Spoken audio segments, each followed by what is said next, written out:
చాలా మంది తల్లిదండ్రులు ఆడపిల్లల పట్ల శ్రద్ధ చూపించేవాళ్ళు కాదు. ఎప్పుడైనా పెళ్లి చేసి పంపించేయాలి కాబట్టి ఆటోమేటిక్గా మగపిల్లల్ని బాగా చదివించి ఆడపిల్లల వయసు వస్తానే పెళ్లి చేసి పంపించేసేవాళ్ళు, చదివించకుండా. వరకట్నం ఎన్ని ఉండేటివి నేను అప్పుడు ఆలోచించాను. ఒకే ఆలోచన, 33% ఉద్యోగాల్లో కాలేజ్ సీట్లలో రిజర్వేషన్లు పెట్టి ఆడపిల్లలకు చదువెందుకు ముఖ్యమో పదే మీటింగుల్లో మాట్లాడాను. అప్పుడు నన్ను చాలా మంది అడిగారు, 33% ఇస్తున్నారు, మెరిట్లో ఇంకా 20-30% ఇస్తారు, 60% ఆడబిడ్డలే వస్తే మగవాళ్ళు తగ్గిపోతారంటే పర్వాలేదు, బ్యాక్లాగ్ ఉంది.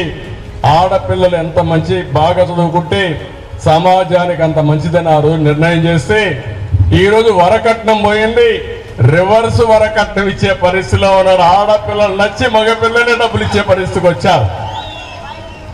ఎన్నేళ్ళు జరిగింది ఇవన్నీ? 25 సంవత్సరాలు.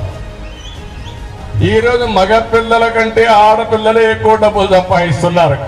భార్యాభర్త కంపేర్ చేస్తే భర్త కంటే భార్య ఎక్కువ డబ్బులు సంపాదిస్తా ఉంది. ఆ రోజులు వచ్చేసాయి.